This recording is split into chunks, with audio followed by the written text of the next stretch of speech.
Retomamos el programa de esta mañana. La segunda sesión de esta jornada estará dedicada al marco ético del uso de la inteligencia artificial por las administraciones tributarias. Para dar lugar a las ponencias nacionales y comunicaciones técnicas, saludamos a quienes nos acompañan en la testera. María Julia Sáenz Rabanal, miembro del Instituto Peruano de Derecho Tributario y la Asociación Fiscal Internacional Perú. César Cermeño Cristancho, director de las Maestrías y Especialización en Tributación de la Universidad de los Andes, expresidente de la Comisión Académica del Instituto Colombiano de Derecho Tributario, Colombia. Isabel Esther Caro, doctora en Ciencias Económicas y Empresariales de la Universidad de Alcalá, proveniente de Argentina. Escuchemos entonces a continuación las intervenciones bajo el título Marco ético del uso de la inteligencia artificial por las administraciones tributarias. Comienzo yo entonces. Muy buenos días. Antes de presentar a nuestra primera expositora, solamente indicarles que utilicen, quienes quieran, el código QR que se muestra en pantalla porque vamos a tener un espacio para hacer preguntas. Les presento entonces a María Julia Sáenz Rabanal, quien nos va a presentar el tema riesgos y desafíos en el uso de la inteligencia artificial en el ámbito tributario. María Julia, 10 minutos. Muchas gracias. Buenos días, gracias a todos por su presencia. Efectivamente, la discusión que hemos tenido durante este año y medio en el grupo que lideró Fernando, claramente el tema de la ética ha sido fundamental. Ustedes han podido escuchar a lo largo de la primera parte de esta exposición cómo los temas técnicos se cruzan con los temas de los principios básicos y la regulación mínima en materia de inteligencia artificial, pero sí general en materia de tributación, que nos ha ido permitiendo encontrar la ruta de lo que podría ser eventualmente una regulación distinta. No obstante, el tema ético está detrás en este proceso y por eso en esta primera etapa de la conversación de la segunda mesa nos gustaría referirnos en primer término a los riesgos y los desafíos que enfrenta la inteligencia artificial frente a la tributación y cómo podemos tutelar los derechos de los contribuyentes en beneficio de finalmente lo que todos buscamos, una tributación justa y transparente. Los principales riesgos que hemos podido identificar en este análisis tienen que ver fundamentalmente con las autoridades tributarias y los actores del control fiscal. Y hemos podido básicamente estructurar 4 espacios de pensamiento respecto a riesgos y desafíos en esta situación. El primero de los cuales que tiene que ver con la discriminación algorítmica, ya lo hemos venido escuchando, tiene evidentemente el sustrato de la intervención humana en lo que finalmente terminaría o podría terminar siendo un problema de discriminación. El segundo que tiene que ver con la privacidad de la data y la seguridad de datos sensibles. Hemos escuchado también que se señalaba que es restrictivo, en todo caso no suficiente en temas de protección, referirse únicamente a este espacio. Luego está la falta de transparencia en el proceso decisorio, fue parte también de la discusión que Fernando inició esta mañana, y la falta de competencia en decisiones automatizadas. En relación con lo primero, ya básicamente como precisiones generales de la discriminación algorítmica, algo que nos crea una preocupación grande, porque más allá de que la tecnología nos ofrece espacios de eficiencia y de eficacia y la posibilidad de poder manejar grandes números y gran data, eso no enerva la posibilidad de que exista error, porque detrás de esos algoritmos, de esas construcciones ordenadas y finitas de información, existe la mano humana y esta finalmente termina estando o pudiendo estar sesgada por las personas o las instituciones que se dedican a hacer estos diseños algorítmicos y podría terminar siendo un trato diferenciado o perjudicial por categorizaciones arbitrarias por diversas razones y que eventualmente incluso podrían ser categorizaciones irrelevantes que terminarían generando un problema de discriminación. Es importante precisar aquí que la automatización no supone perfección y por eso cuando empezamos a estudiar los temas asociados a inteligencia artificial hablamos mucho de la importancia que está del pensamiento crítico y el análisis del humano que la usa como un instrumento. La inteligencia artificial finalmente es un espacio de ampliación de la capacidad humana, pero no de sustitución.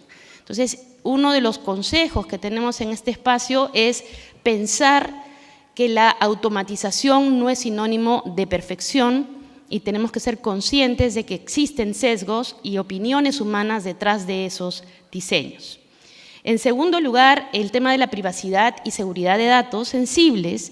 Hemos escuchado que es importante, es una de las medidas, de hecho tenemos en materia tributaria lo que llamamos reserva tributaria y el cuidado de la información que la administración fiscal maneja del contribuyente, pero es importante tener en cuenta que en estos espacios de transformación y de uso de tecnología y de inteligencia artificial, el uso intensivo y masivo de la data claramente genera riesgos de filtraciones y ciberataques.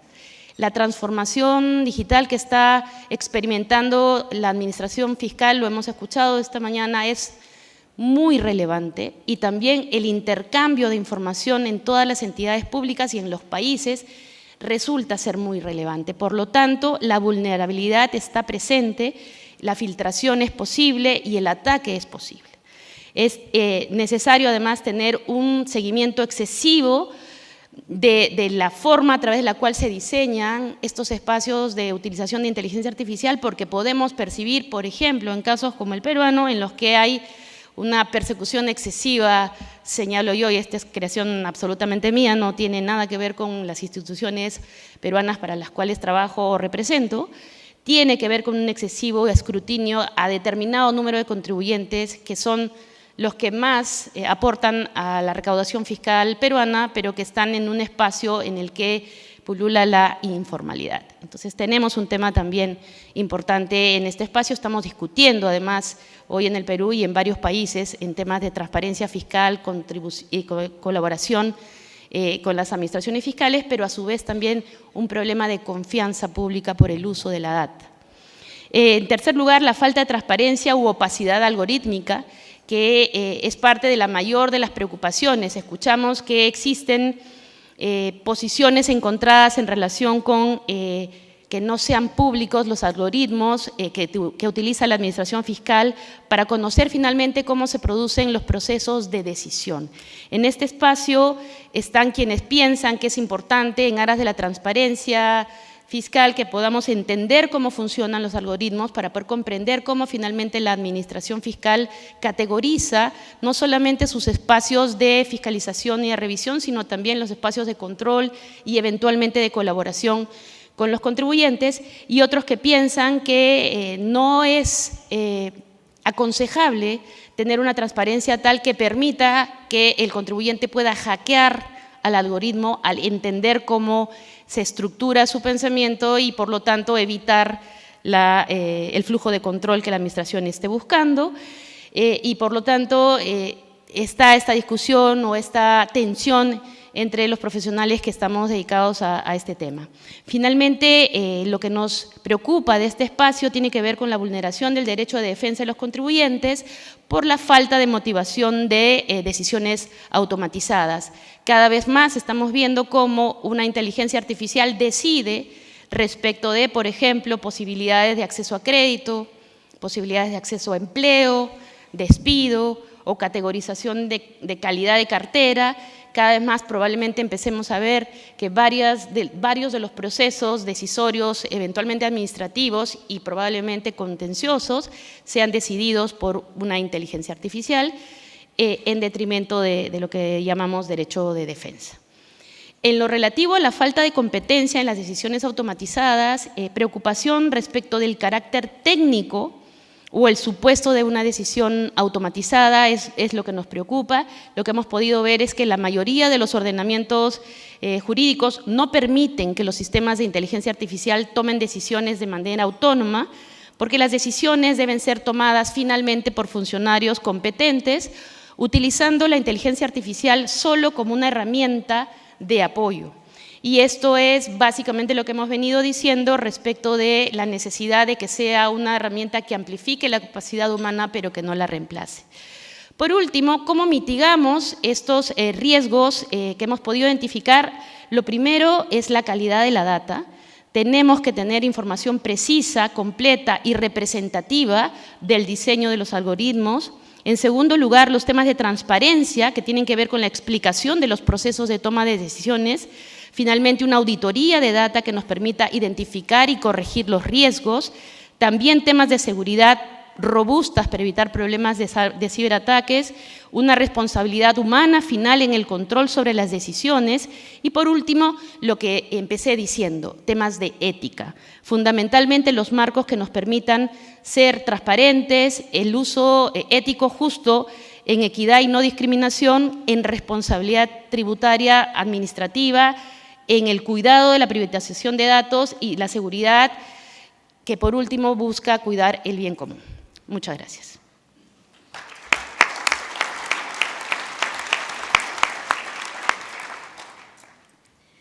Y ahora cambio el sombrero.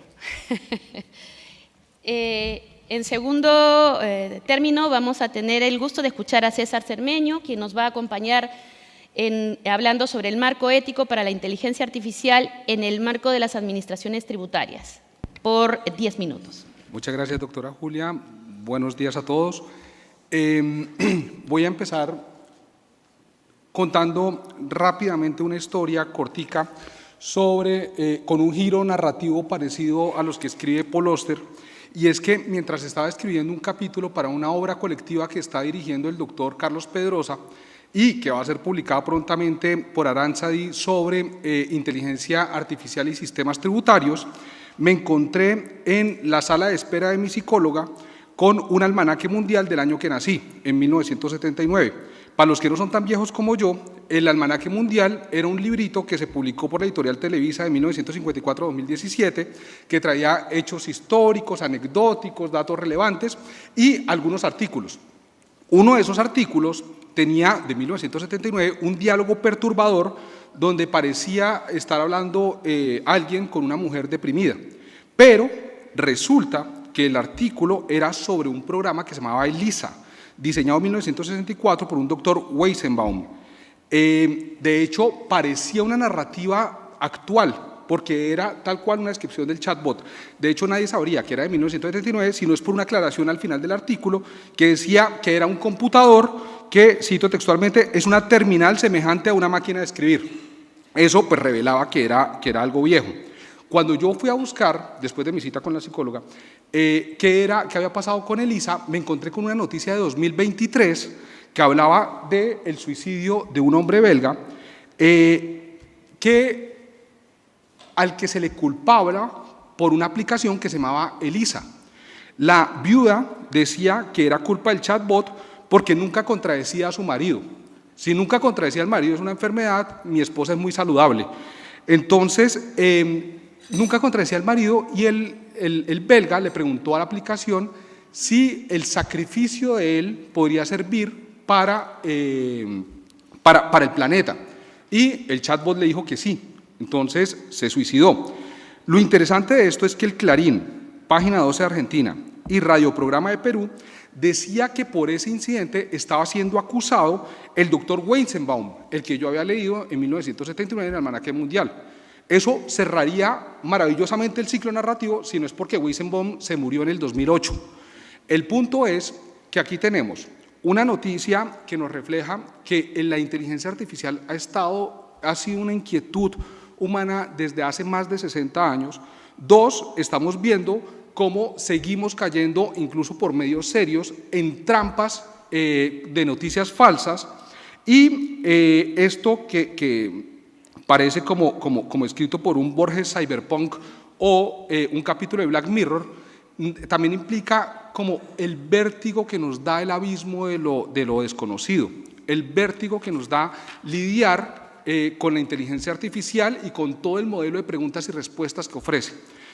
En Colombia, cuando vemos el tema de la inteligencia artificial aplicado a la justicia, vemos que tuvo un romance muy corto. En 2020, la Corporación Excelencia para la Justicia entregó un premio a una aplicación que se llamaba Pretoría, desarrollado por universidades argentinas y colombianas para navegar en los millones de folios de los expedientes judiciales. Pero en 2023, La inteligencia artificial aplicada en la justicia se volvió antipática cuando hubo una sentencia de un juez que resolvía un caso del derecho de salud de un niño con autismo utilizando ChatGPT. Se encontró que esa sentencia tenía fuentes imprecisas, datos falsos y que además el juez no ha sido transparente porque había tenido interacciones previas con el chat que no habían sido transcritas ni reflejadas en la sentencia. Entonces, esto refleja las grietas éticas que existen y por eso, desde 2021, existe este librito que se llama El Marco Ético para la Inteligencia Artificial en Colombia.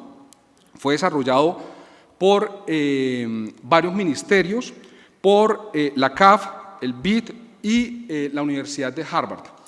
En esto se crea como unos lineamientos para todas las entidades gubernamentales colombianas los principios o los pilares éticos para el manejo de la inteligencia artificial. Básicamente esos pilares son la transparencia y la explicación, que es la apertura a brindar la información significativa y contextual sobre el diseño, fuentes e impactos de los sistemas, tanto para el desarrollador como para el usuario. Privacidad, que es el respeto a la intimidad, a la esfera privada. No se pueden manejar datos sin autorización, no puede haber perfilamientos. El control humano, que tiene que ser proporcional al riesgo de la inteligencia artificial. Seguridad, parecido a lo que he mencionado acá, para no afectar la salud física y mental de las personas, tiene que ser confidencial, tiene que tener unos elementos y unos soportes mínimos de seguridad. La responsabilidad, que es el deber de responder y afrontar los riesgos que se desprendan de la inteligencia artificial. No discriminación, especialmente a grupos sensibles o a grupos usualmente marginados. La inclusión para todos los sectores que usualmente han sido marginados por nuestro derecho, la prevalencia de los derechos de los niños y de las niñas y que tienen que tener un beneficio social. Esto fue replicado por la DIAN, la Autoridad Tributaria, en el 2022 y hay una circular que trae los pilares o los principios éticos para la Autoridad Tributaria en Colombia. Básicamente replica estos principios y explícitamente parte del caso de los Países Bajos, en donde existe un antecedente, un precedente que es preocupante de perfilamiento a ciertas personas de ingresos bajos y de doble nacionalidad para negarle o para acusarlos de fraude a los sistemas de seguridad social. Entonces, se parte de esa experiencia para evitar los sesgos y tratar de contrarrestarlos en el manejo que se haga por parte de la autoridad tributaria. Como algunos principios específicos en materia tributaria, está la trazabilidad, la verificación y la prohibición del uso de cajas negras, es decir, aquellos programas que no conozcamos o que no sean transparentes en su funcionamiento interno.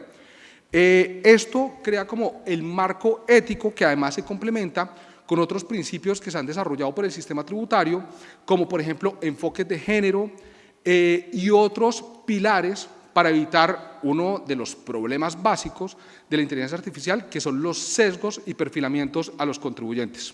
Muchas gracias.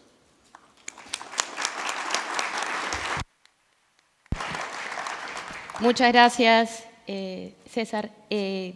Seguidamente vamos a escuchar cuáles son los principios éticos de la inteligencia artificial por Isabel Rocaro por 7 minutos. Buenos días a todos.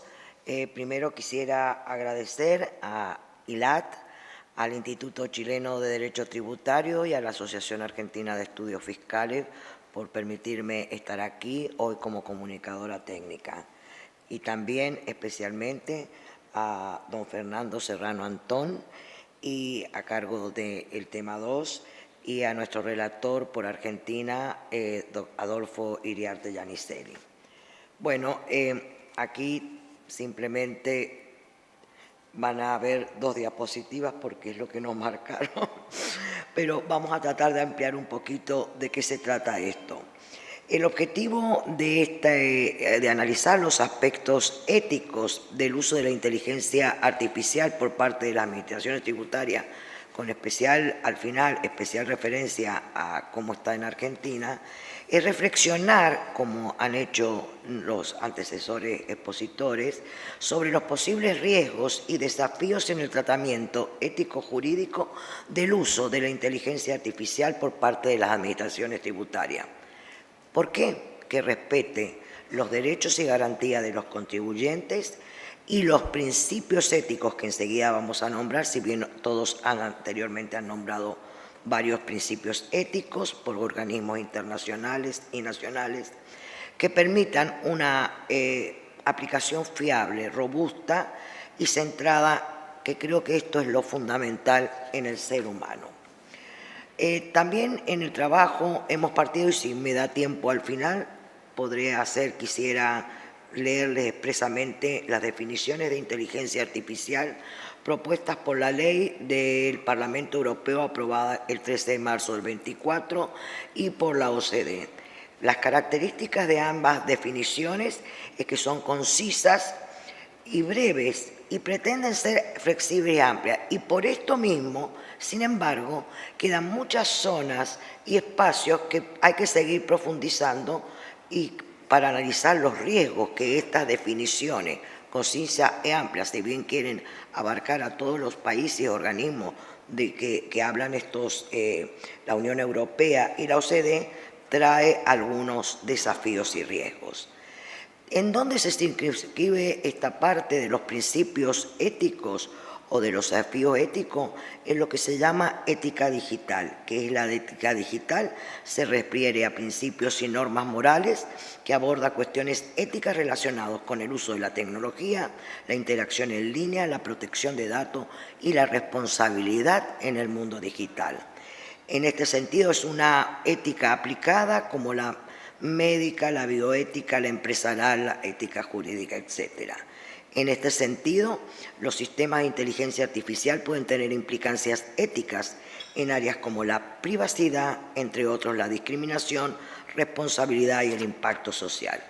Bueno, ahí ustedes ven que hay distintos organismos, por lo menos que he revisado en la comunicación, independientemente que hay otras declaraciones de principios éticos, como las directrices éticas de la Unión Europea, la Agencia Española de Protección de Datos, que señala la Agencia Española que el uso y tratamiento de datos personales en las administraciones públicas, para las administraciones públicas con inteligencia artificial, implica diferentes riesgos por los volúmenes de datos, los sujetos que están implicados, es decir, del tratamiento de los datos de los sujetos. Y hay algo muy importante que señala la Agencia Española de Protección de Datos, la imposibilidad de oponerse ante el poder o la administración pública o administración tributaria por la asimetría que hay entre la administración pública, los ciudadanos o, en el caso de la administración tributaria, de los contribuyentes, para oponerse a la implementación del uso de esa amarilla. Bueno, los principios, también las recomendaciones sobre ética de la inteligencia artificial de la UNESCO, son proporcionalidad, seguridad y protección, sostenibilidad, derecho a la intimidad, etc. En el caso de Argentina, existen disposiciones y recomendaciones para una inteligencia artificial fiable que pretende garantizar el desarrollo de algunas reglas claras que pretendan establecer, promover la recolección y uso de datos, evitar la discriminación algorítmica, gestionar los riesgos, etc. También esto es aplicable para toda la administración pública. El Plan Estratégico de la AFIP 2021-2025 también señala principios éticos, como me va quedando poco tiempo. También en lo que respecta a la AFIP es importante destacar la apuesta de desarrollo de inteligencia y tecnología fiscal como actualización del ecosistema tecnológico de la AFIP, la implementación de un nuevo modelo de explotación de datos, fortalecimiento de capacidad de desarrollo de software y un plan de monitoreo. Me quedo acá y con esto voy a terminar con las conclusiones. Si bien se está alcanzando o avanzando muchísimo en estos temas, queda mucho por recorrer. Hay un nuevo escenario desde el punto de vista desde la ética, es decir, la ética digital. Acá están las reflexiones de muchos autores que señalan como, por ejemplo, estamos realmente, solo ustedes lo pueden leer, pero por el tiempo, la última parte, y el derecho al igual acceso a la mejora sigue planteando la discusión previa sobre qué mejoras son éticamente aceptables. Y aquí señalo un pensamiento de Adolfo Iriarte Yariselli cuando comienza a abordar estos temas hace tiempo atrás, que dice que la reflexión ética jurídica sobre las tecnologías convergentes ha dado lugar a la demanda de nuevos derechos humanos, y creo que ahí tenemos que enfocarnos. Es por ello que cualquier regulación de la inteligencia artificial debe comprenderse dentro de los esquemas centrales de los derechos humanos. Adhiriendo también a lo expuesto por la expositora Julia Rabanal, es quién va a hacer el cumplimiento de esos principios, desafíos éticos, principios éticos propuestos por tantos organismos internacionales o nacionales. ¿Quién lo va a receptar? ¿Las leyes? ¿El Parlamento? ¿Quién va a hacer el control de esa implementación? Muchas gracias, Isabel. Nada más. Muchas gracias. Muchas gracias.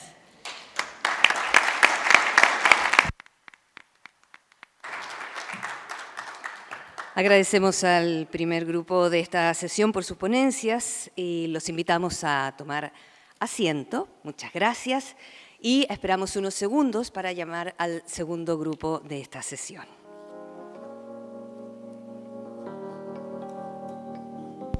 Les recordamos el QR para las preguntas. Está activo. Vamos a tener un espacio hacia el final antes del almuerzo.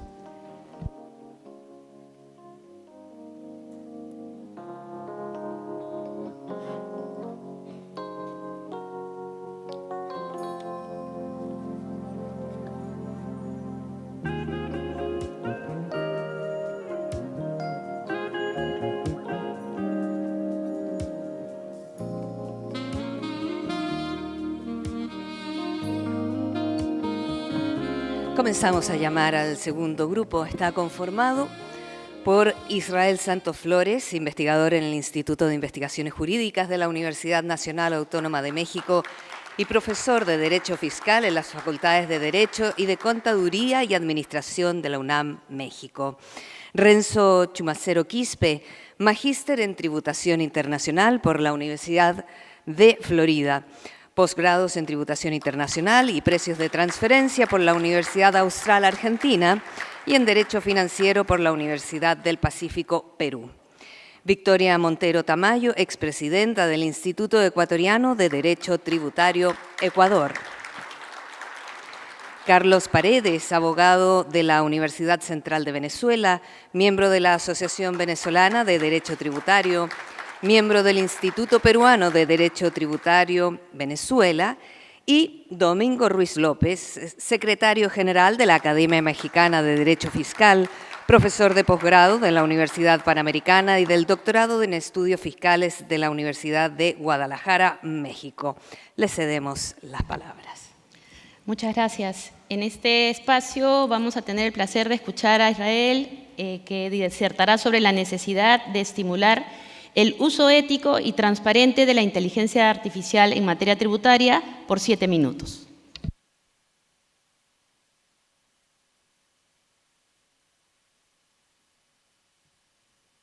Hola, ¿qué tal? Muy buena tarde ya. En primer lugar, pues quiero agradecer al ILAT, al Instituto Chileno de Derecho Tributario y desde luego a nuestro relator general, doctor Fernando Serrano, por el liderazgo en coordinar, impulsar los trabajos de los que se da cuenta en estas jornadas y conforme el tema que me fue asignado, pues hablaré sobre la necesidad de estimular el uso ético y transparente en la inteligencia artificial. Como el doctor Fernando ya hacía referencia en el uso de las herramientas y técnicas basadas en inteligencia artificial, pues la política comunicativa de las administraciones tributarias no se caracteriza por su transparencia, sino más bien por su uso opaco. Observamos que con carácter general no existe información pública, ya no digamos sistematizada, sino también desagregada, estructurada, pormenorizada, actualizada, que permita conocer el uso que se hace de esta inteligencia por parte de las autoridades fiscales. Precisamente en la comunicación técnica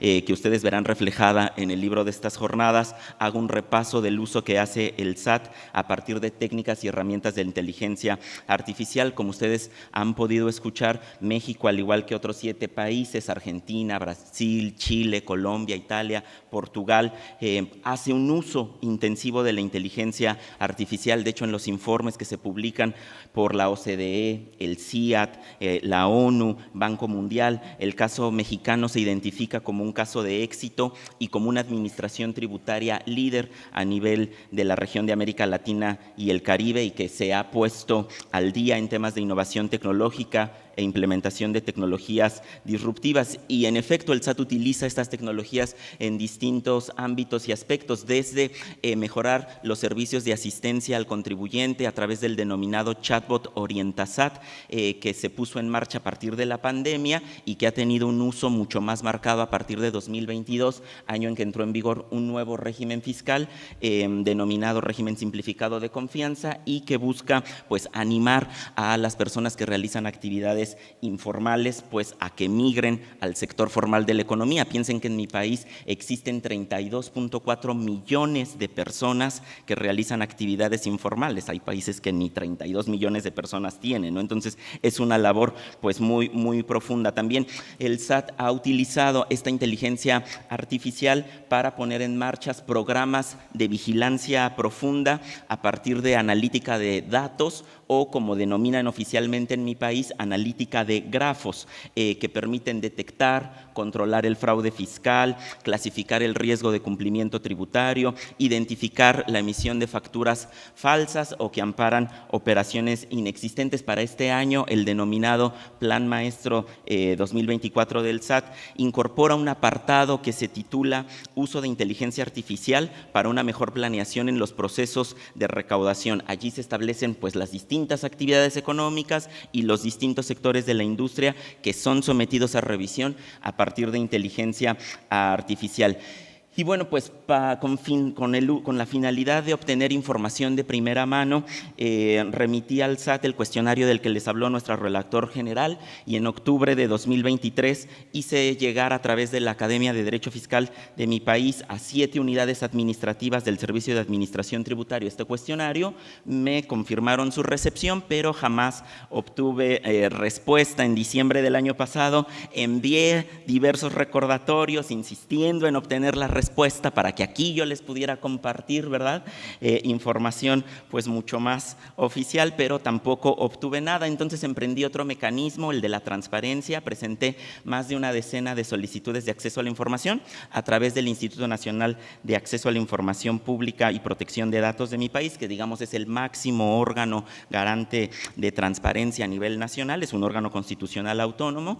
En noviembre de 2023 el SAT respondió, lo cito textualmente, que luego de realizar una búsqueda exhaustiva, razonable, con un criterio amplio y correcto en los archivos físicos y electrónicos, no se advierte que el Servicio de Administración Tributaria haga uso de inteligencia artificial, machine learning o big data para la realización de sus funciones y procesos. Como pueden ver, pues la respuesta es diametralmente contrastante con lo que se pregona en estos informes, y tanto a nivel nacional como internacional. Así que en diciembre de 2023 interpuse recurso de revisión ante este órgano garante de transparencia, argumentando un agravio a mi derecho de acceso a la información, y como medio de prueba ofrecí los reportes del SAT. En enero de este año el INAI me dio la razón y obligó al SAT a realizar una verdadera búsqueda exhaustiva. Sin embargo, para no hacer el cuento largo, porque esto va a ser un poquito más complejo de explicar,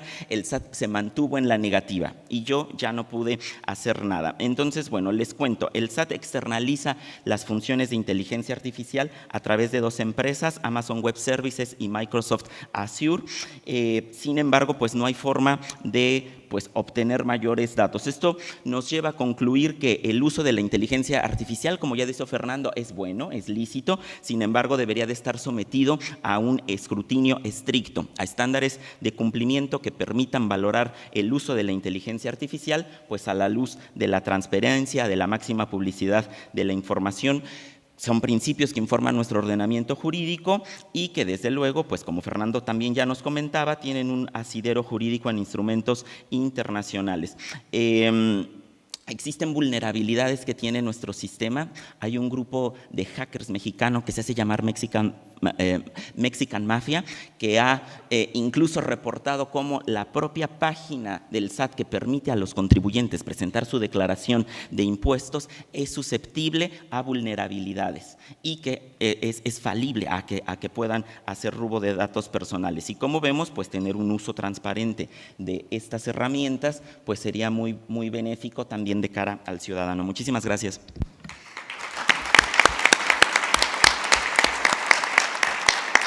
Muchas gracias, Israel. Enseguida escucharemos a Renzo Chumacero, quien compartirá sus pensamientos en relación con la opacidad y discriminación algorítmica como principales riesgos derivados del uso de inteligencia artificial por las administraciones tributarias, por 7 minutos. En primer lugar, muy buenos días con todos. Yo quisiera iniciar esta intervención con planteando una pregunta sobre la base de la cual vamos a estructurar esta conversación de estos minutos, ¿no? Y la pregunta es la siguiente. Las administraciones tributarias pueden utilizar inteligencia artificial para ejercer sus funciones y estas significarán riesgos que vulneren los derechos de los contribuyentes. Esa es una pregunta central y como abogado que soy y como abogado que somos, haremos la respuesta compleja. Depende. ¿Depende de qué? En sencillo, depende de las funciones que tengan las administraciones tributarias. Por poner un ejemplo, la asistencia al contribuyente. ¿Qué utiliza la administración tributaria como asistencia al contribuyente? El chatbot, ¿no es cierto? Como uso de inteligencia artificial. En el caso del fomento del correcto cumplimiento de las obligaciones tributarias, ¿qué utiliza? Las declaraciones juradas tributarias prellenadas. ¿Qué utiliza también la administración tributaria? Utiliza pues los mensajes que le llegan a los contribuyentes en los cuales le dicen tus ingresos están por debajo de la media del sector económico al cual perteneces. En estos espacios, ¿acaso existiría un riesgo a los derechos de los contribuyentes? No lo vemos así, pero imaginémonos en otros casos, en las funciones que tienen que hacer con la resolución de controversias, en las funciones que tienen que ver con la lucha contra el incumplimiento de las obligaciones tributarias. Es en ese espacio donde sí se pueden generar riesgos a los derechos de los contribuyentes. ¿Y qué riesgo a los derechos de los contribuyentes? Por ejemplo, uno de los riesgos es el de la opacidad y el riesgo de la discriminación algorítmica, ¿sí? Estos riesgos de opacidad y discriminación algorítmica, la opacidad lo que hace es afectar el derecho de defensa en su modalidad de la debida motivación. Lo que hace la discriminación algorítmica es afectar el derecho de los contribuyentes en relación a la no discriminación. Esto es un trato desigual a iguales, ¿sí? Ahora, un ejemplo, ¿cuál podría ser? Imaginémonos, pues, que la Administración Tributaria observa la determinación de la obligación tributaria de un contribuyente y éste, en su ejercicio de su derecho de defensa, interpone recursos impugnatorios, sea administrativa, sea judicial. Imaginémonos, pues, que quien resuelve no es un ser humano. Imaginémonos que quien resuelve es la inteligencia artificial, con lo cual la respuesta que encuentra el contribuyente a su recurso interpuesto es infundado y no existen las razones detrás. ¿Por qué? Porque imaginémonos que ese sistema de inteligencia artificial utilizó Machine Learning o Deep Learning, tecnología avanzada. Ahí existiría una afectación al derecho de defensa en su debida motivación. Y, por ejemplo, discriminación algorítmica, ¿en qué caso podría existir? Imaginémonos, por ejemplo, en el caso de que se perfila una etiqueta de contribuyentes y se establece que un contribuyente es susceptible de incumplir las obligaciones tributarias. Imaginémonos que el patrón para determinar ello haya sido el sector económico al cual pertenece. En esos casos, por ejemplo, también podría existir un riesgo de discriminación algorítmica. Ahora, las razones bajo las cuales se habla de opacidad y la discriminación algorítmica son diversas, pueden apreciarlas en la Filimina, secreto comercial, por ejemplo, el tema del Black Box Problem para el caso de la opacidad. ¿Qué significa? Cuando se utiliza tecnología avanzada, llámese Machine Learning y Deep Learning, se saben las conclusiones, mas no se sabe el procedimiento para llegar a esa conclusión. ¿no? O resguardar los objetivos de la administración tributaria. En esos casos, muchas veces sostiene que debe haber opacidad para que el contribuyente no salga del ámbito de aplicación. En el caso de la discriminación algorítmica, el ser humano traslada sus sesgos a los propios sistemas de inteligencia artificial. Y también hay información histórica que puede denotar sesgos. Dicho esto, hay mucha jurisprudencia que habla al respecto. Solo quiero citar una estadounidense que es Wisconsin versus Loomis, que es en materia penal. La justicia penal inventó un algoritmo, que es el algoritmo COMPAS, en virtud del cual establece que en función al grado de reincidencia que puede tener un condenado, será la pena más alta. Pero ¿qué fue lo que ocurrió? No se sabían las razones bajo las cuales se había categorizado a alguien como de alto grado de reincidencia. Esta persona afectada lo que hizo es, interpuso un recurso impugnatorio y dijo, me está vulnerando mi derecho de defensa, ¿sí? Entonces, ¿qué pasó? La Corte Suprema de Wisconsin lo único que estableció fue, no se te ha vulnerado tu derecho de defensa porque este sistema no reemplazó al ser humano. El juez se pudo separar y a su vez era sobre la base de información pública. Esto es, información de cuestionarios que se formularon y a su vez de tus antecedentes penales. Entonces, no hay una vulneración al derecho de defensa en la debida motivación. Es un tema interesante. Ahora, también este mismo algoritmo, algunos investigadores sostuvieron que había una discriminación. ¿Por qué? Porque establecía como alto grado de reincidencia a la raza afroamericana, justamente porque en los años 1970 se establecía que los criminales más peligrosos, bajo una razón errada, eran los de raza afroamericana, ¿no? Entonces podemos ver discriminación y opacidad en esa jurisprudencia. Ahora, ¿nos debemos preocupar? Yo diría que nos debemos ocupar. ¿Cómo nos podemos ocupar en este problema? Básicamente con principios reguladores, que serían, por ejemplo, el caso de que la inteligencia artificial no puede reemplazar al ser humano, es un punto importante. El siguiente punto importante, y este es importante porque fijémonos que en Argentina se hace un buen uso de esto a través del sistema Prometea. Prometea, ¿qué supone? Que existan puntos de partida para los jueces para poder resolver casos menores, pero no significa que los reemplace, sino les sirve para hacer un uso más eficiente del tiempo y poder resolver. Y Prometea ha sido un caso de éxito no solo en Argentina, Buenos Aires, sino también ha sido utilizado en la Corte Interamericana de Derechos Humanos y a su turno en la Corte Constitucional Colombiana, con lo cual es un buen ejemplo. A su vez, otro principio sería que el contribuyente conozca cuando el sistema de inteligencia artificial ha usado esa tecnología, cuando el acto administrativo de la Administración Tributaria utilizó esa tecnología, ¿sí? ¿Qué otro principio? Son los dos principios centrales. Y ahora, ¿cuáles son los mecanismos que tendríamos para combatir estos riesgos? Un mecanismo a corto plazo podría ser las auditorías, ¿sí? Pero que sea un tercero independiente, en el mejor escenario que no sea el Estado, que no sea la Administración Tributaria. Y un mecanismo, por ejemplo, a largo plazo, ¿cuál podría ser? La publicidad del código fuente. La publicidad del código fuente nos podría dotar de toda la información del algoritmo. El tema es que se enfrenta a distintos desafíos, tales como que existe una corriente de opinión que sostiene que por temas de secreto comercial no puedes revelar el código fuente y a su vez porque harías que haya un hackeo por parte de los contribuyentes y desvíen el ámbito de aplicación. Entonces, eso es un poco lo que quería comentar el día de hoy y quería simplemente cerrar con una reflexión. Y la reflexión sería la siguiente. Tenemos que abrazar la tecnología, sí, pero siempre bajo el irrestricto respeto de los derechos fundamentales de los contribuyentes. Muchísimas gracias.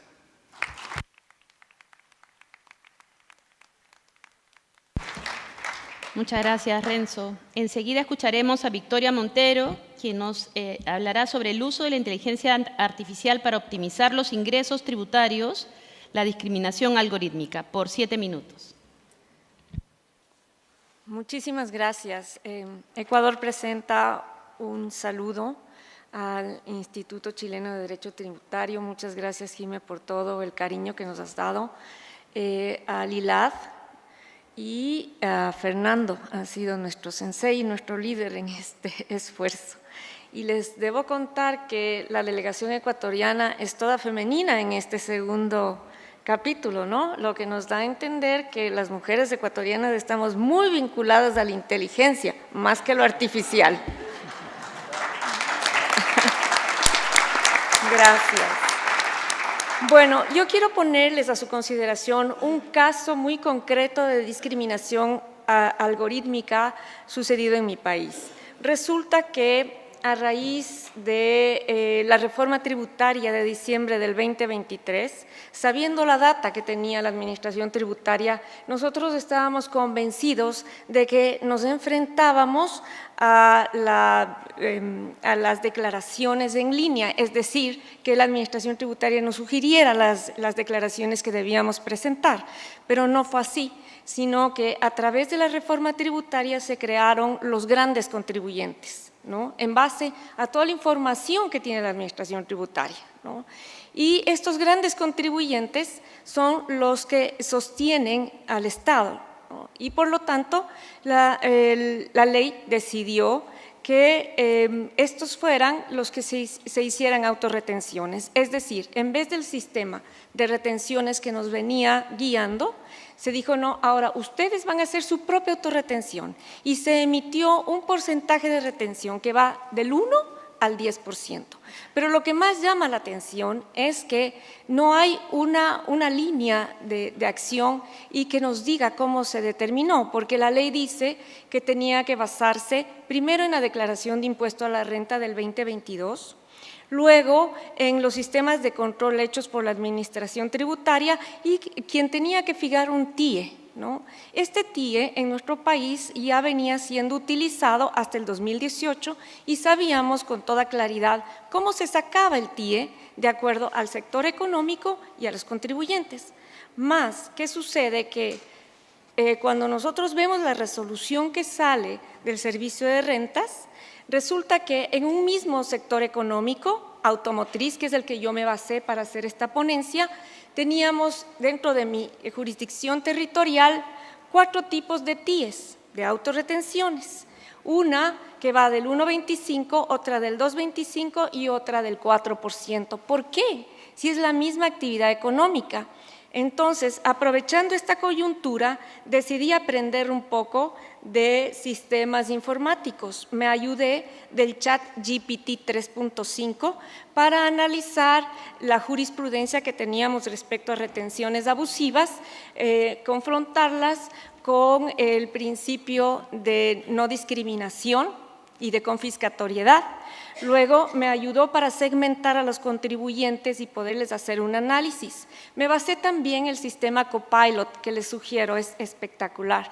Este me ayudó a entender las declaraciones de los contribuyentes y sus estados financieros. Cogí un grupo de 5 contribuyentes de mi sector jurisdiccional y saqué sus declaraciones de los sistemas públicos, Superintendencia de Compañías, Servicio de Rentas Internas, datos públicos, y nada más las contrasté bajo el sistema de Copilot que me indicó qué era lo que estaba pasando. Y luego con el sistema Gemini me ayudó a hacer gráficas, son las que les puse en consideración en mi ponencia. De ello, determinamos cosas realmente increíbles. Con esto, nosotros determinamos que de las 25 empresas del mismo sector económico, hay 3 con porcentajes de 4%, una con el 3%, 9 con porcentajes de 2.25 y 11 con porcentajes del 1.25 de autorretención. ¿Cómo opera la retención? La autorretención sobre las ventas, ¿no? De ellas, de las empresas analizadas que se encuentran en la misma ciudad, tienen porcentajes de autorretención distintos que van del 1,25 al 2,25 y al 4% de autorretención. En los cálculos realizados, cuando nosotros hicimos el contraste de 3 años, dejamos a un lado el 2020, puesto que es el año de pandemia y no lo tomamos en cuenta. Con esta información fuimos al Servicio de Rentas Internas y le dijimos, por favor, ¿por qué se dan estas distorsiones? Fíjense en que ni siquiera habíamos tomado en cuenta el impacto que fue el impuesto que se pagó por estos contribuyentes después de la pandemia. Tampoco habíamos tomado en cuenta en el ejercicio 2022 el impacto que es el impuesto a la salida de divisas de estos mismos contribuyentes. Y le dijimos a la Administración Tributaria que el promedio de porcentaje de retención sobre las ventas en los últimos 3 años había sido del 0.53 y por eso tenían que haber devuelto, y de hecho lo devolvieron, impuestos retenidos con los intereses generados por ese tiempo nada más, ¿no?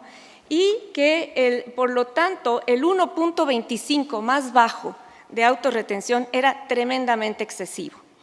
También le comentamos que el TIE de los 3 últimos años, porque lo que les di es la retención que se practicó en los últimos 3 años. Ahora les digo cuál fue el TIE promedio de los 3 últimos años, que fue del 0.16.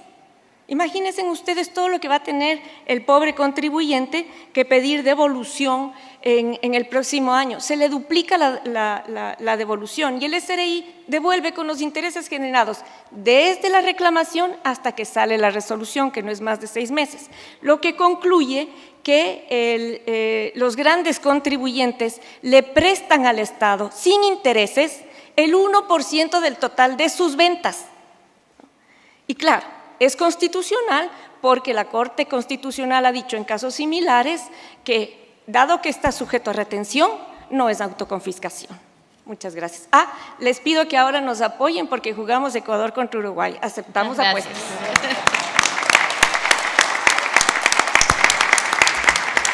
Muchas gracias, Victoria. Enseguida escucharemos a Carlos Paredes, quien nos referirá a su tema situación actual de la recolección digital de datos de los obligados tributarios en la administración tributaria. Por 7 minutos. Adelante. Buenos días a todos. Ante todo, mi agradecimiento al profesor Fernando Serrano, al Instituto Chileno de Derecho Tributario por la organización del presente evento y por su hospitalidad, y a la Asociación Venezolana de Derecho Tributario por haberme conferido su representación en las presentes jornadas. Me corresponde exponerles el tema situación actual de la recolección digital de datos de los obligados tributarios por parte de la Administración Tributaria venezolana. Ya a manera de conclusión preliminar, comparativamente con otros países en Venezuela existe un atraso significativo en establecerse de forma general el cumplimiento por medios electrónicos de los deberes formales de los obligados tributarios por ante la Administración Tributaria. Cumplimientos por medios electrónicos que generarían datos digitales comparables provenientes de los mismos obligados tributarios y asimismo comparables con los datos de naturaleza económica o de relevancia tributaria provenientes o de esos mismos obligados tributarios provenientes de otras fuentes. La recolección de datos, como se ha indicado en la jornada, constituye el presupuesto necesario para la realización por parte de la Administración Tributaria de análisis de esos datos con el uso de la inteligencia artificial. Desarrollamos el presente tema conscientes de la necesidad de una apropiada regulación del uso de la inteligencia artificial. Asimismo, es importante o debo manifestar que en el caso particular de Venezuela, el uso de la inteligencia artificial podría favorecer o procurar el cumplimiento de los principios de eficacia, eficiencia y celeridad que debe regir toda actuación de la Administración Tributaria, principios que están previstos en nuestra Constitución y que en la práctica están reñidos con la actuación de la actuación fiscalizadora de nuestra Administración Tributaria. Asimismo, el uso de la inteligencia artificial debería darse en un contexto en que se respeten los derechos constitucionales de los obligados tributarios. Entre esos derechos relacionados con el uso de la inteligencia artificial o que podrían ser afectados con la inteligencia artificial, como podría ser la igualdad, intimidad, protección de datos personales y la tutela judicial efectiva. Gracias.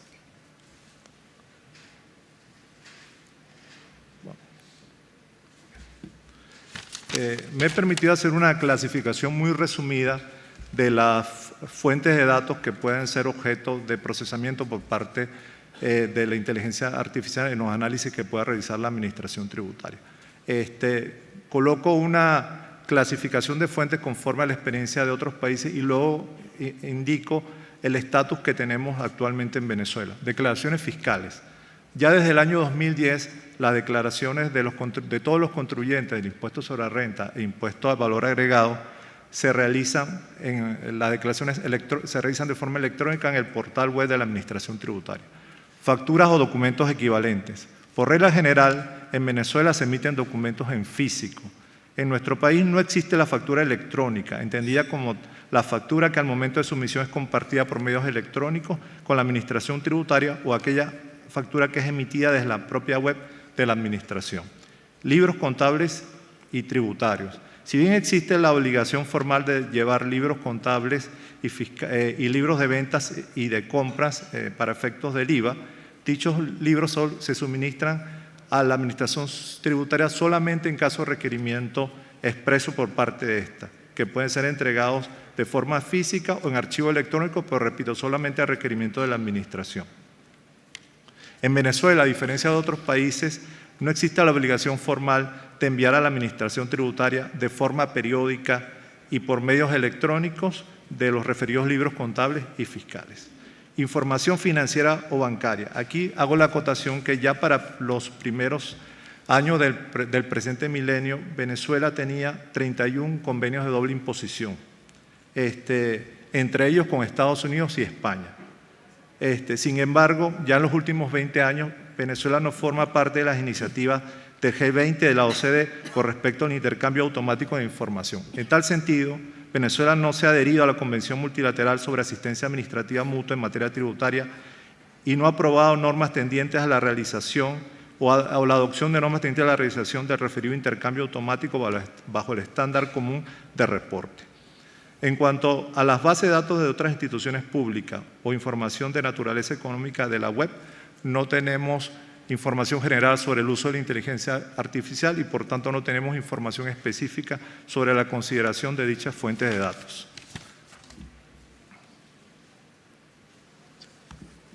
Conclusiones. Existe una recolección digital insuficiente de datos provenientes de los obligados tributarios. Las normas tributarias venezolanas no prevén determinados deberes formales que conlleven el suministro de información por los obligados tributarios a la administración tributaria, de forma o por medios electrónicos, como es el caso ya que comenté de la factura electrónica que es compartida al momento de su emisión o el envío periódico y con fecha establecida de libros contables y fiscales. En consecuencia, no se alcanzaría la formación de una data de calidad con información comparable entre sí, proveniente de los obligados tributarios en el cumplimiento de sus deberes fiscales. Situación solamente sería subsanable para la Administración en caso que se formulen requerimientos por parte de la Administración a los contribuyentes y responsables tributarios. En virtud de lo anterior, no se obtendría una data de calidad, susceptible de análisis mediante el uso de la inteligencia artificial, para, entre otros fines, la predicción de posibles incumplimientos tributarios o, por situación opuesta o contraria, la verificación de cumplimientos tributarios en contribuyentes en cuyo último caso no se ameriten acciones tan invasivas como fiscalizaciones ni el suministro de requerimientos que dichos procedimientos de administración conlleve. Muchas gracias a todos por su atención. Muchas gracias, Carlos.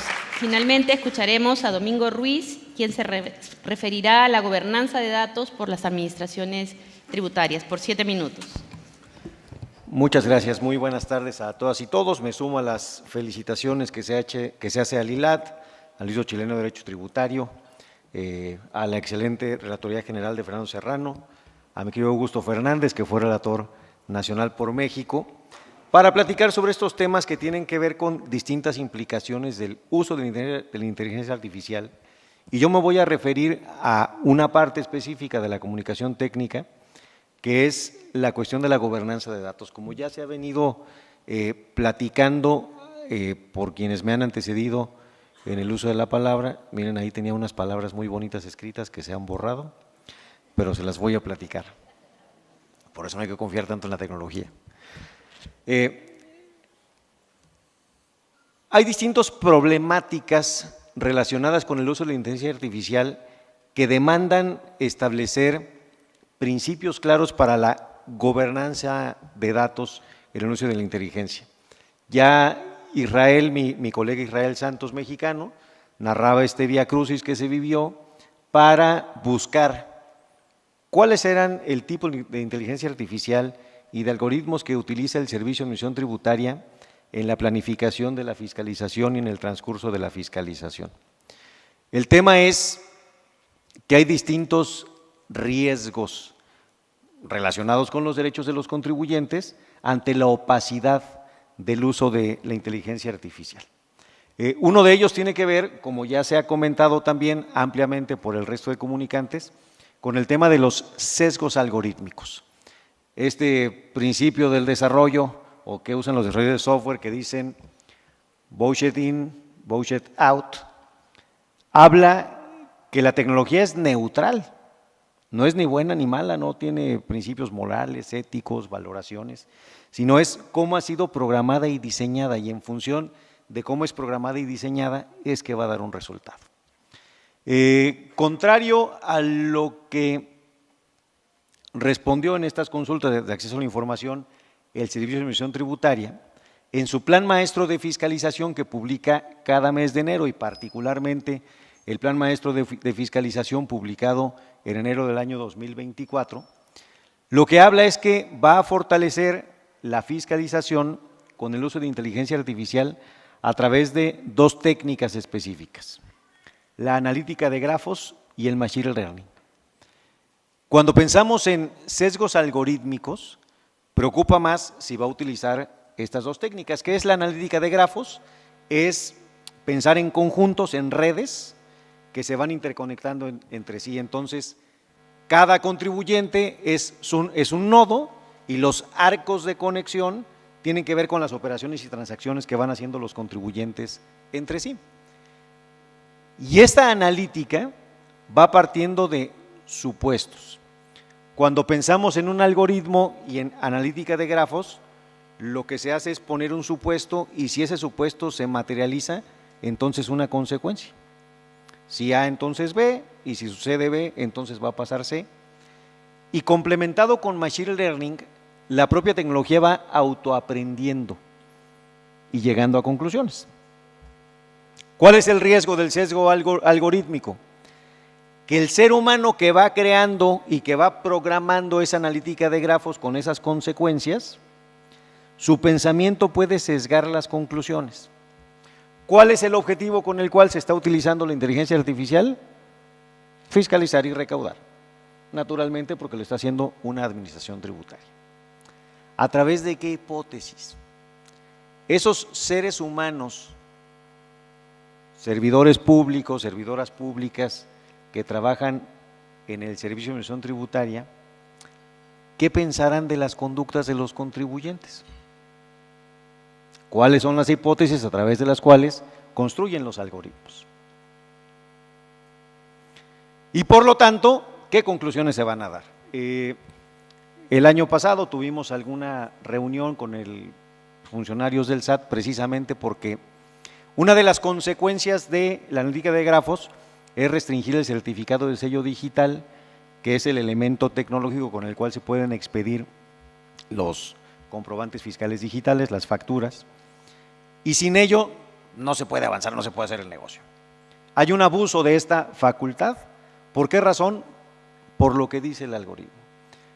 Pero si tenemos entonces una negativa por parte de la autoridad de utilizar tecnología, no sabemos los algoritmos, no hay transparencia algorítmica, el riesgo de los derechos o el riesgo de violación a los derechos de los contribuyentes es alto, es amplio. Me estoy yo aquí peleando, ahí está. No se diga lo que se ha platicado de la protección de datos personales. ¿Qué tantos datos tienen de los contribuyentes la administración tributaria? Muchos. ¿Qué tan protegidos están? Pocos. Ya ha platicado Israel de un grupo de hackers, pero no hay que ir tan lejos. En el año 2020 sustrajeron el 100% de la información de las bases de datos del SAT conectando 3 cables. O sea, tampoco es que hayan llegado unos hackers a hacer cosas. La protección de datos personales se hace muy importante. ¿Qué se requiere, por lo tanto? Establecer reglas muy claras y concretas de gobernanza de datos que incluyan cuáles son los parámetros y principios para las auditorías algorítmicas. La única manera de lograr transparencia en el cielo de los organismos es con auditoría y unas normas de supervisión muy claras que además eviten violentar el principio de igualdad y no discriminación. Porque si este Machine Learning sigue evolucionando con los supuestos e hipótesis a través de los cuales se diseña, las conclusiones van a ser de prejuzgar a los contribuyentes. Y esto es una ruptura o un choque fuerte con los derechos de los contribuyentes. El día de ayer que se hablaba sobre principios, me parece que es ese conjunto de entender al derecho tributario como una base de reglas, pero nutrido con principios, como se puede resolver, porque tampoco podemos avanzar hacia la sobreregulación ni estar en esta nada ingobernable de los datos que se pueden gobernar solos. Y el único gobierno que puede haber es a través de la acción humana. Muchísimas gracias. Muchas gracias, Domingo. Tenemos un espacio para preguntas. Fernando. Sí, tengo una pregunta para Israel. Como nos ha contado tan detalladamente su vía crucis con el órgano de transparencia mexicano, yo quería saber o quería conocer un poco hasta qué punto los órganos de transparencia pueden animar o desanimar al uso, me refiero primero a la transparencia y después al uso de la inteligencia artificial. A ver, digamos, digo, no soy tampoco experto en transparencia, pero en mi país se ha sentado, digamos, una doctrina muy rica por este órgano de transparencia a nivel nacional como estatal, según el cual el principio de máxima publicidad de la información es la que debe ser la regla, es decir, con carácter general, toda la información debe ser pública. Luego hay sus excepciones, que si el secreto fiduciario, bancario, fiscal, temas de seguridad nacional, etcétera, etcétera. Todo eso se comprende, pero cuando se trata de actividades que son esenciales, que por ejemplo es la que se tiene catalogada para términos de toda la que tiene que ver con la gestión, la recaudación, la fiscalización de las contribuciones. Incluso durante pandemia se dijo el servicio de administración tributaria no va a parar porque la recaudación es una actividad esencial y de interés público. Entonces, cuando no se riñe con el interés público, debería de someterse ese acceso a la información a una prueba de interés público. Significa que entonces se va a ponderar qué tanto se vulneraría derechos de las personas el brindar la información. Sin embargo, aquí no es que yo estaba pidiendo los datos, ni cuánto deja de declarar Domingo Ruiz, ni cuáles son sus gastos deducibles, sino aquí pedíamos lo que tú decías bien al principio, Fernando, información sistematizada, estructurada, sinonimizada, desagregada, actualizada, y desde luego aquí una resolución que viniera, pues en este caso del INAI, como les decía, nuestro órgano constitucional garante de esta transparencia a nivel nacional en el caso mexicano, pues sí que podría obligar al Servicio de Administración Tributaria un poco más allá, es decir, bajo una prueba de interés público, esta información nos corresponde a todos, es de interés público saberlo. Sin embargo, pues eso aún no se hace, incluso mi país va un poco hacia atrás, ¿no? No sé si han escuchado, se busca quitar o eliminar esta autonomía a estos órganos como este de la transparencia que comento. Muchas gracias. Sé que resulta sorprendente, pero es el momento de las preguntas del público en general a los que estamos en la mesa o los que han estado, que también pueden ser interpelados. Si no, seguimos preguntando a nosotros mismos. Aquí, Luis Durán, no sé si tenemos un micrófono. Aquí, por favor.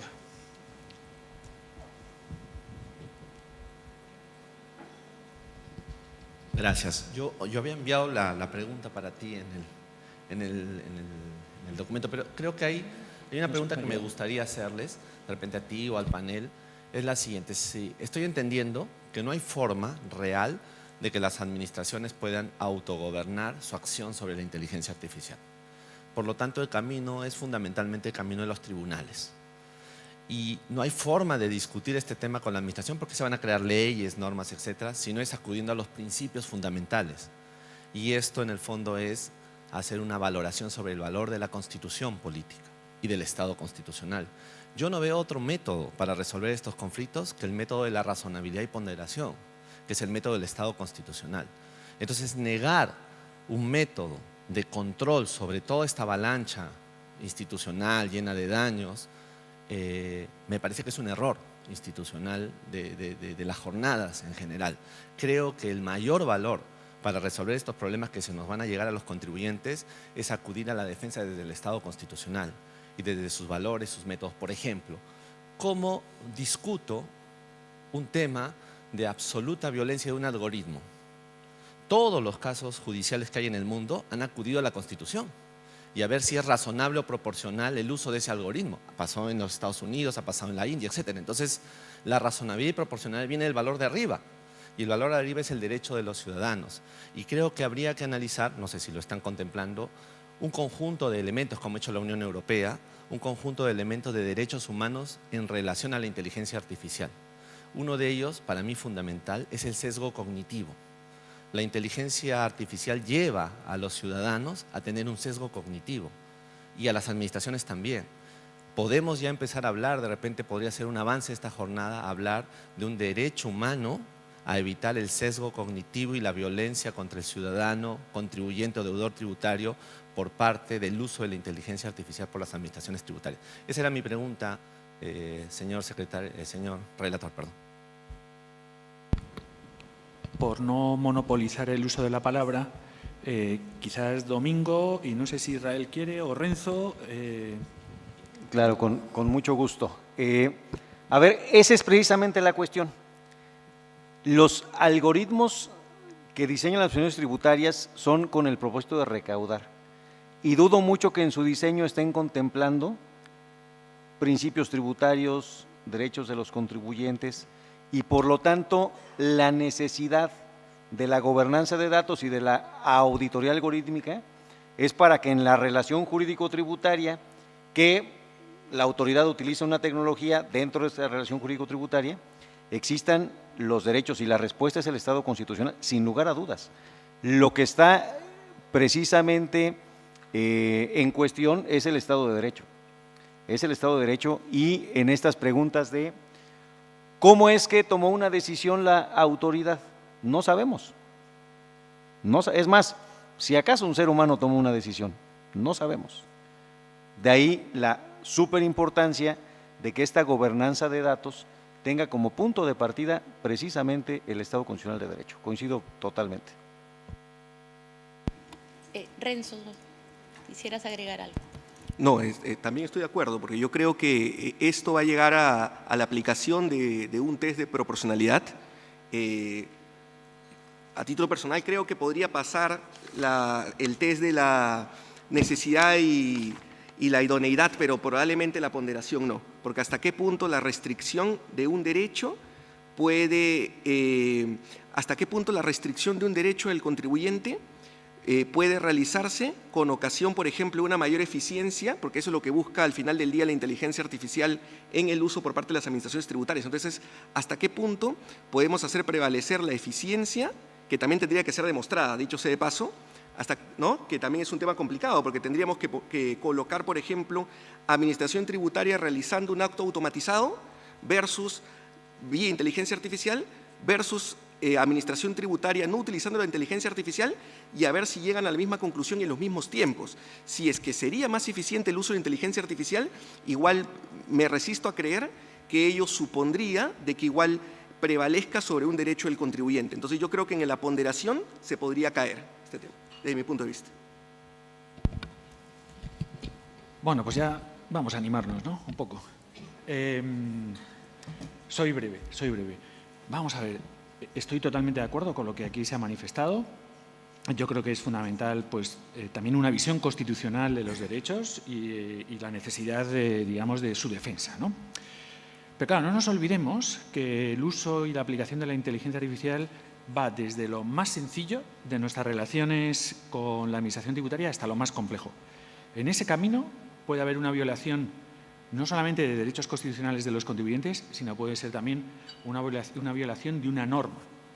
Por lo tanto, no necesariamente tenemos que ir a la Constitución, nos podemos quedar en un término intermedio, asuntos de legalidad. Y aquí lo que tenemos son múltiples posibilidades de defensa, ¿no? Entonces, estoy totalmente de acuerdo que muchas veces uno no conoce qué se ha hecho con la inteligencia artificial, pero sí que al final tenemos normalmente un acto administrativo que va a ser contra lo que vamos a impugnar y contra lo que vamos a ir. Y a partir de ahí, digamos que nos podemos defender desde distintos puntos de vista. un uso inadecuado de los datos personales. Tenemos todo lo que es la normativa de protección de datos, que efectivamente es un pack muy importante de defensa. Después tenemos todo lo que es eso, proporcionalidad, que lo habéis explicado muy bien, proporcionalidad, ponderación, que yo creo que es fundamental. Después tenemos motivación. Es decir, a mí no me vale con que me llegue un acto administrativo sin ninguna motivación, amparándose en que queremos ser más eficientes desde el punto de vista de la Administración. No, tenemos que ver efectivamente qué motivación. Y eso está conectado con la tutela judicial efectiva. Es decir, podemos estar en un rango legal, pero podemos dar el paso al constitucional. Tenemos problemas de igualdad, precisamente por el tema de los sesgos.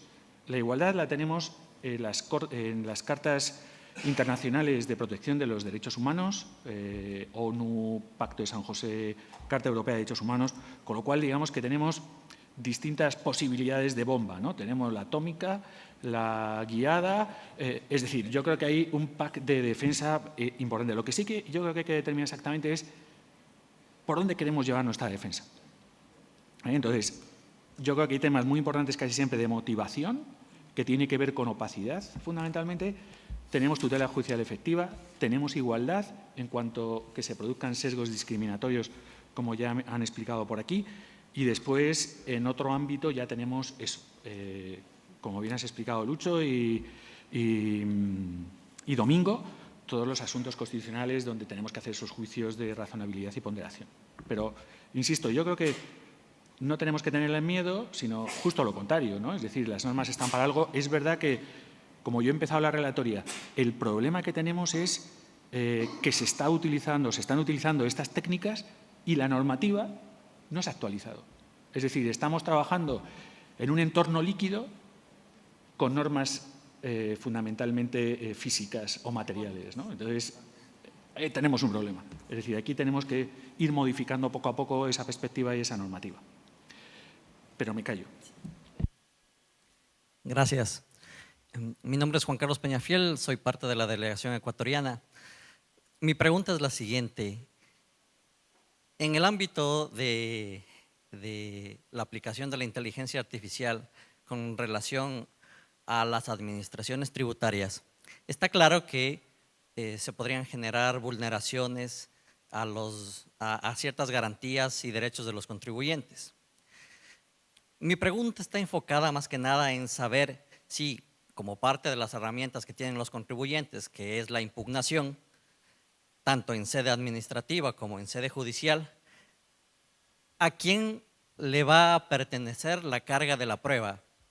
Porque normalmente a lo largo del tiempo se ha evidenciado que, por lo menos en el Ecuador, la administración tributaria regularmente exige que la carga probatoria esté a cargo del contribuyente. Ahora, en la utilización de ciertos algoritmos que pueden generar dificultades en el respeto de los derechos de los contribuyentes, sí quisiera conocer si es que la solución para determinar si la carga de la prueba le corresponde a la administración tributaria o al contribuyente debe necesariamente ser normativa o la consecuencia y la evolución del uso de la inteligencia artificial devendría en que la carga de la prueba sea normalmente de la administración, que es quien la utiliza.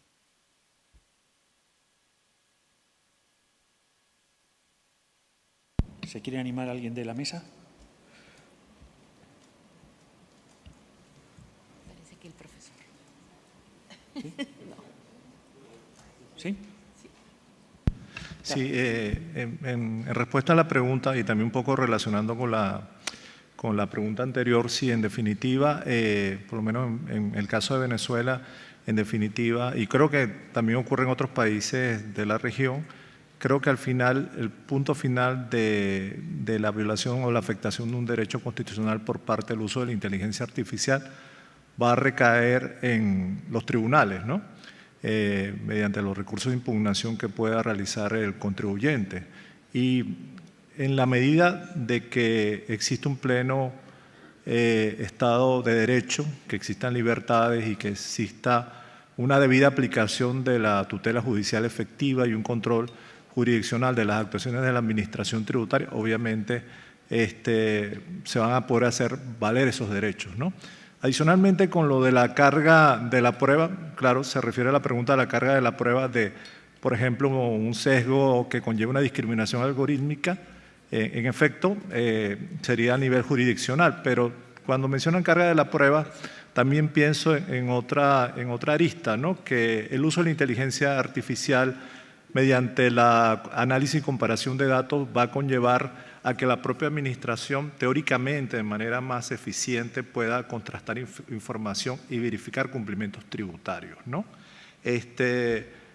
Entonces, el punto que debería ser una ventaja eso para el contribuyente, pero si no existe una transparencia, si no existe en definitiva una tutela judicial efectiva, si la administración tributaria hipotéticamente pudiera insistir en que existe, por ejemplo, un gasto no soportado a efecto del impuesto sobre la renta, cuando la administración tributaria tenga en definitiva los elementos probatorios que lo pueden comprobar y pretenda trasladar la carga probatoria al contribuyente, obviamente, primero eso sería totalmente incongruente con la aplicación de la inteligencia artificial y de seguidas, en definitiva, el punto para que el contribuyente haga valer sus derechos, todo recaería en definitiva o dependería de la aplicación de la tutela, de una debida aplicación de la tutela judicial efectiva y un control jurisdiccional de las actuaciones de la administración tributaria.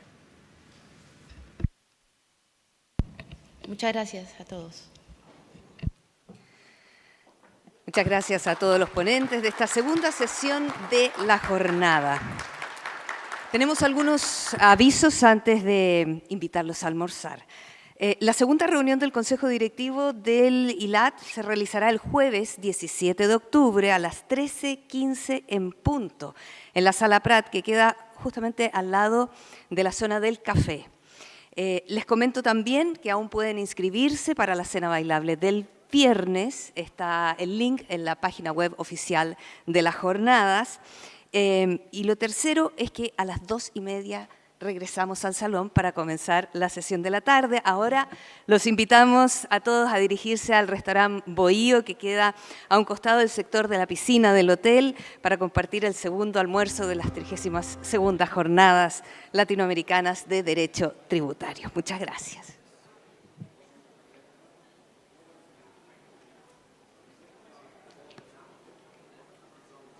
Stands in the way of my plans. I ain't got that kind of